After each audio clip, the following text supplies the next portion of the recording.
ओम Saini sir भी जुड़ गए। सर स्वागत। सर बिहार में जो हालात कल दिन भर रहे वो सबने देखा, जो मेन स्ट्रीम मीडिया ने दिखाया उसके अलावा भी बहुत सारी चीजें हैं जो देखने को मिल रही हैं, लगातार दिखाई दे रही हैं।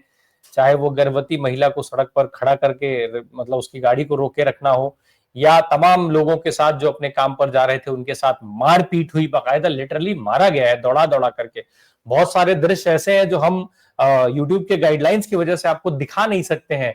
ईंटें पत्थर तक मारे गए, यहां तक स्थिति रही कि जब भाजपा के लोगों ने लोगों को रोका तो वहां भीड़ जो है वो नारे लगाने लग रही थी, वोट चोर गद्दी छोड़।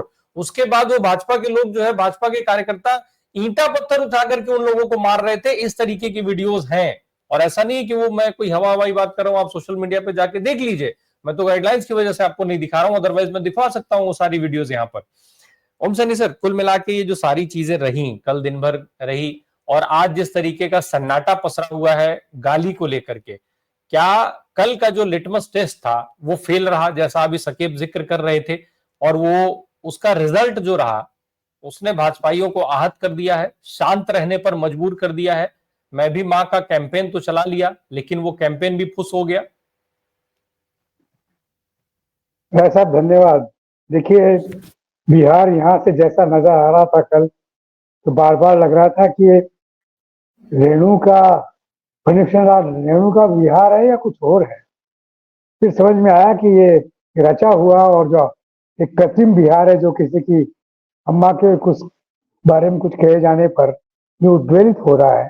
तो लगा कि वाह वाह, माँ के बारे में बड़ी चिंता है, महिलाओं के बारे में बड़ी चिंता है, और उनके सम्मान को लेकर के बड़ी चिंता है। लेकिन बाद के जो दृश्य देखे जिनका जिक्र आप कर रहे हैं, उससे पता लगा कि ये तो हुड़दंगी थे, ये तो बड़ी शैतान तबीयत के लोग थे, जिनको आगे बढ़ा करके और एनडीए का गठबंधन या भारतीय जनता पार्टी या जदयू अपने आप को स्थापित करना चाहती है, तो वो संभव नहीं है। वो लग गया कि जो सन्नाटा आज आप देख रहे हैं वो हताशा का सन्नाटा है। बिल्कुल हताश है, इसके बावजूद कुछ नहीं हुआ। इतना कुछ जार जार रोए हमारे नरेंद्र मोदी साहब, और इनको इतनी तकलीफ हुई माँ को लेकर के, और ये लगातार बोलते रहे। लेकिन ये हवा खत्म हो गई है। जयपुर में भी ऐसे प्रदर्शन देखे हैं, तो अब 40 लाख के जयपुर में अगर कोई 2-4-5 हजार लोग अगर भारतीय जनता पार्टी के दफ्तर के बाहर से निकल करके और किसी के पुतले जलाए या कुछ बात कहें, तो उससे फर्क पड़ता नहीं। इससे ये लग रहा है एक तरीके से चाहते थे कि इतना इतना हंगामा हो जाए, उसके बाद में कुछ बचे नहीं, लोगों को लगे कि नहीं, ये तो जो कुछ राहुल गांधी का या तेजस्वी का या इंडिया गठबंधन का जो यहाँ से दबदबा निकला था वो खत्म हो गया। लेकिन मुझे लग रहा है कि वो खत्म नहीं हो गया, वो स्थायी हो गया, प्रभावी हो गया, और चुनावों के तक नतीजों तक बरकरार रहेगा ऐसा लगता है। तो इसका कोई ज्यादा इम्पैक्ट हमें यहाँ तो महसूस बिल्कुल नहीं हो रहा, क्योंकि वहां पर आपने अपनी आंखों से देखा, आपने हुरदंग को भुगता उस तरीके से, तो आपको लग रहा है कि बड़ा कुछ ज्यादा कुछ हो गया। नहीं, ये हताशा का और शैतानियत का एक नमूना था, जो मुझे यूं देख के और भी तबीयत मेरी बिगड़ती है कि जब जब मुझे बार बार भारतीय जनता पार्टी का वो याद आता है सन 1980 कि किस लिए पैदा हुई थी, और इसके पैदा होने का मकसद वो इतना शानदार और इतना कमाल का था। देखिए, डेमोक्रेसी में अगर सत्ताधारी दल के साथ में आपकी लड़ाई नहीं होती और विपक्ष का या सत्ताधारी दल का अगर कुछ होता नहीं है, तो फिर बड़ा नष्ट हो जाता है, डेमोक्रेसी रहती नहीं। तो हम महसूस कर रहे हैं 10 साल से ना, ये उस वक्त भी ऐसा लगता था कि कांग्रेसियों को कुछ इतना अहंकार होने लगा है। सिद्धाचरण शुक्ल, सिद्धार्थ शंकर है, ओम मेहता और नंदनी सतपथी, सारे के सारे इस तरीके से होने लगे। उन सबको देख करके लगता था कि ये तो जो सेकुलर पार्टी तो रही नहीं, ये तो बड़ा एक गठजोड़ हो गया है। तो उसी का नतीजा हुआ कि एक बिखरा। लेकिन बाद में चीजें कैसे जमा होती हैं, इकट्ठी होती हैं, सदबुद्धि लौटती है, और श्रीमती गांधी स्वयं बताती हैं कि सब क्या और कैसे हो गया, और उसी को लेकर के लोगों ने माना उनकी बात को, क्योंकि उनकी बात में सच्चाई छिपी। और उसी का नतीजा हुआ कि 80 में जिस तरीके से भारतीय जनता पार्टी के गठन का जमाना आया, उसी तरीके से कांग्रेस वापस बड़े बम्पर उभार के साथ में आई। ये अलग बात है कि इसके लिए उनकी शहादत हुई, और वो लोग कभी नहीं भूलते हैं। तो ये टाइम बीइंग एक प्रयास था इनका, लेकिन वो नहीं हो रहा है, ऐसा हो नहीं सकता। और भारतीय जनता पार्टी में मुझे लगता है कि उस तरीके का स्वर अब उठ नहीं रहा, जैसा कि एक पार्टी में उठना चाहिए। जोशी जी वगैरह कुछ अभी बोले हैं, लेकिन वो बोलना नहीं है। गडकरी अगर कुछ बोलना चाहते हैं तो पता लगा कि कुछ और उनके साथ में जुड़ गया है, उसका कोई मतलब नहीं है। तो इनके साथ में तो ये तो रद्द होने की स्थिति में आ गई, जो कि मुझे लगता है कि जो कैडर इधर उधर से जाकर के ढुलमुल देता अपने आप को एनडीए के इंडिया के साथ में या कांग्रेस के साथ में या सेकुलर पार्टीज के साथ में या वामपंथियों के साथ में उन्हें जोड़ करके आगे बढ़ने की चेष्टा में है, और ज्यादा चिंता का विषय नहीं है। आपने कल दिखाया, आज भी दिखाया या अभी, तो उससे पता लग रहा है कि क्या हालात हैं बिहार के अंदर। हालात मेरा ख्याल है कि बहुत बेहतर हैं, और इनको अच्छा जवाब मिलेगा, मतों के माध्यम से मिलेगा, क्योंकि वोट चोर गद्दी छोड़ वाला सिलसिला तो पूरे हिंदुस्तान में स्थापित हो गया। अरुण जी देख रहे होंगे दिल्ली में या हरियाणा में क्या हाल है, वही हाल पूरे हिंदुस्तान में। मुझे लगता है कि अब कुछ है नहीं बची, जो कुछ आखिरी प्रयास था। लेकिन अफसोस जरूर होता कि आपकी हैसियत इतनी बड़ी होने के बाद में एक लेगेसी को आप रिप्रेजेंट कर रहे थे, जो नेहरू की लेगेसी है, जो इंदिरा की लेगेसी है, जो गांधी की लेगेसी है, उसको आप रिप्रेजेंट कर रहे थे। आपको मौका था कि आप अपने आप को बेहतर बना करके और सामने रहते, लेकिन आपने तो वही सब किया जो कि एक बहुत कंजर्वेटिव और बड़ा नैरो किस्म के ख्याल की पार्टी कुछ करती है, और उसके जो नतीजे होते हैं और जिससे बचने की चेष्टा भारतीय जनता पार्टी एक बार कर चुकी है अपने गठन के साथ में, आज वो नहीं है। आज वैसा बिल्कुल नजर नहीं आता जी।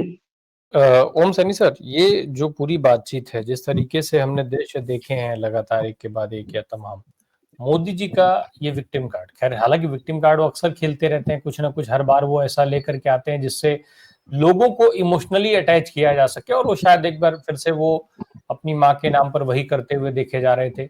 गाली दी गई उनके मंच, एक मंच से, ये सबको सुनाई दी, सबने सुना।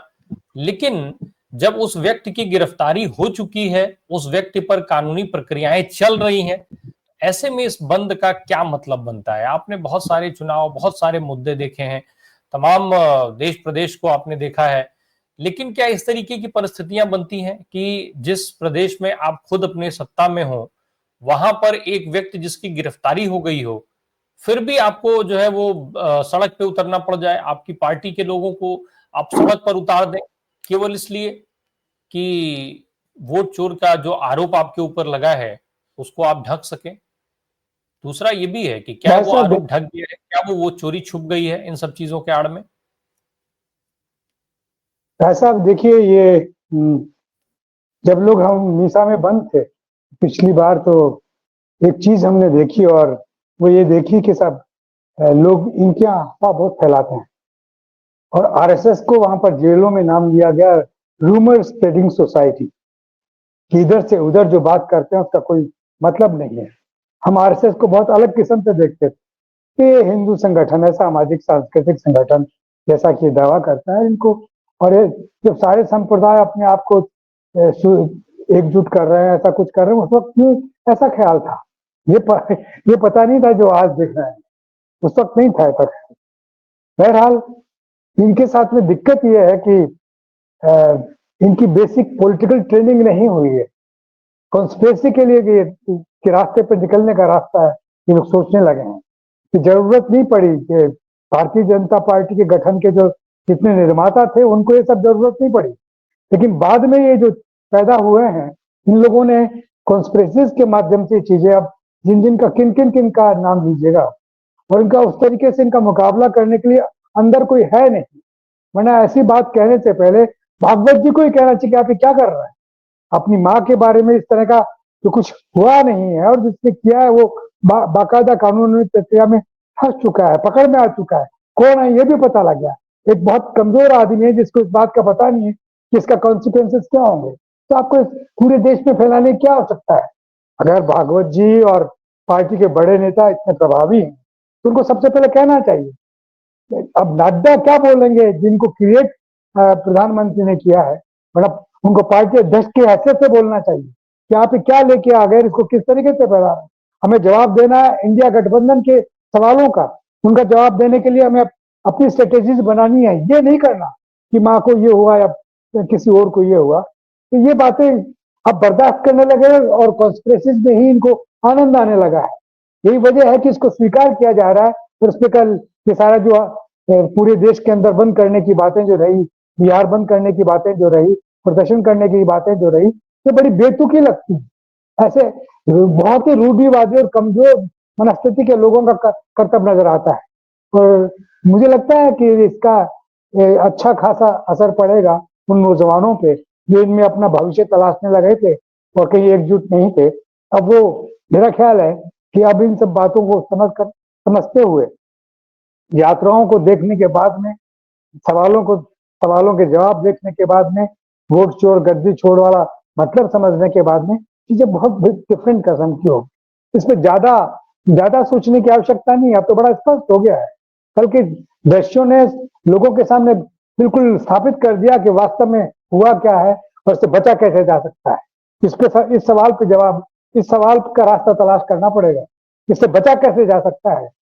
एनडीए के लोग अगर नहीं बोलेंगे, बीजेपी के लोग अगर नहीं बोलेंगे, तो निश्चित रूप से इंडिया गठबंधन की जिम्मेवारी हो जाएगी कि वो लोगों को बचाए इस तरह की आपस से जो ये लोग इस तरह क्रिएट करते हैं। और मुझे लगता है कि इसमें ज्यादा ये प्रभावी नहीं हो सकते। इंडिया गठबंधन निश्चित रूप से इन सारे दबावों को बर्दाश्त कर सकता है और बेहतर रास्ते पे चल सकता है। जी।